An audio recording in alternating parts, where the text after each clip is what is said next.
We left the snowy Wind River Mountains and Uinta Mountains behind and sped away, always through splendid scenery, but occasionally through long ranks of white skeletons of mules and oxen, monuments of the huge immigration of other days, and here and there were upended boards or small piles of stones, which the driver said marked the resting place of more precious remains. It was the loneliest land for a grave, a land given over to the coyote and the raven, which is but another name for desolation and utter solitude. On damp, murky nights, these scattered skeletons gave forth a soft, hideous glow, like very faint spots of moonlight staring the vague desert. It was because of the phosphorus in the bones, but no scientific explanation could keep a body from shivering when he drifted by one of these ghostly lights and knew that a skull held it. At midnight it began to rain, and I never saw anything like it. Indeed, I did not even see this, for it was too dark. We fastened down the curtains, even caulked them with clothing, but the rain streamed in 20 places. There was no escape. If one moved his feet out of a stream, he brought his body under one, and if he moved his body, he caught one somewhere else. If he struggled out of the drenched blankets and sat up, he was bound to get one down the back of his neck.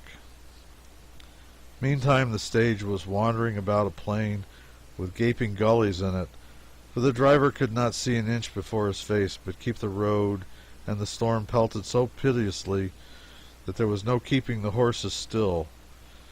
With the first abatement, the conductor turned out with lanterns to look for the road, and the first dash he made was into a chasm about 14 feet deep, his lantern following like a meteor. As soon as he touched bottom, he sang out frantically, "Don't come here," to which the driver, who was looking over the precipice where he had disappeared, replied with an injured air, "Think I'm a damn fool?" The conductor was more than an hour finding the road, a matter which showed us how far we had wandered and what chances we had been taking. We traced our wagon wheel tracks to the imminent verge of danger in 2 places.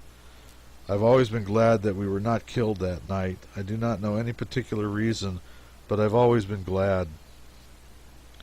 In the morning, the 10th day out, we crossed Green River, a fine, large, limpid stream, stuck in it, with the water just up to the top of our mail bed, and waited till extra teams were put on to haul us up the steep bank.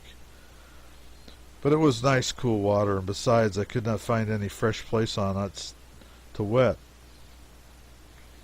At the Green River station we had breakfast, hot biscuits, fresh antelope steaks, and coffee, the only decent meal we tasted between the United States and the great Salt Lake City, and the only one we were ever thankful for.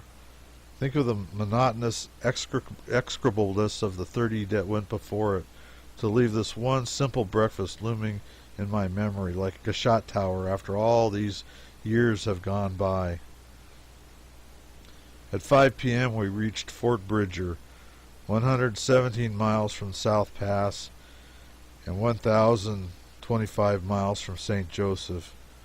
22 miles further on, near the head of Echo Canyon, we met 60 United States soldiers from Camp Floyd. The day before, they had fired upon 300 or 400 Indians, whom they supposed gathered together for no good purpose. In the fight that had ensued, 4 Indians were captured. The main body chased 4 miles, but nobody got killed. This looked like business. We had a notion to get out and join the 60 soldiers, but upon reflecting that there were 400 of the Indians, we concluded to go and join the Indians. Echo Canyon is about 20 miles long. It was like a long, smooth, narrow street with a gradual descending grade, and shut in by enormous perpendicular walls of coarse conglomerate, 400 feet high in many places, and turreted like medieval castles. This was the most faultless piece of road in the mountains, and the driver said he would let his team out. He did, and if the Pacific Express trains whizzed through there any faster than we did in the stagecoach, I envy the passengers the exhilaration of it. We fairly seemed to pick up our wheels and fly, and the mail matter was lifted up free from everything and held in solution. I'm not given to exaggeration when I say a thing. I mean it. However, time presses. At 4 in the afternoon we arrived on the summit of Big Mountain, 15 miles from Salt Lake City, when all the world was glorified with the setting sun and the most stupendous panoramas of mountain peaks yet encountered burst upon our sight. We looked out upon the sublime spectacle from under the arch of a brilliant rainbow. Even the overland stage driver stopped his horses and gazed. Half an hour or an hour later we changed horses and took supper with a Mormon destroying angel. Destroying angels, as I understand it, are Latter-day Saints who are set apart by the Church to conduct permanent disappearances of obnoxious citizens. I had heard a deal about these Mormon destroying angels and the dark and bloody deeds they had done. When I entered this one's house I had my shudder all ready, but alas, for all our romances, he was nothing but a lout. Profane, offensive, old blackguard. He was murderous enough, possibly, to fill the bill of a destroyer, but would you have any kind of angel devoid of dignity? Could you abide an angel in an unclean shirt and no suspenders? Could you respect an angel with a horse laugh and a swagger like a buccaneer? There were other blackguards present, comrades of this one, and there was one person that looked like a gentleman, Heber C. Kimball's son, tall and well-made, and 30 years old perhaps. A lot of slatternly women flitted here and thither in a hurry, with coffee pots, plates of bread, and other appurtenances to supper, and these were said to be the wives of the angel, some of them at least.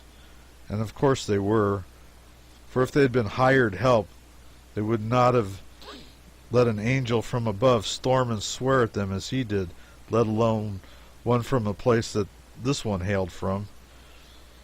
This was our first experience of the Western peculiar institution, and it was not very prepossessing.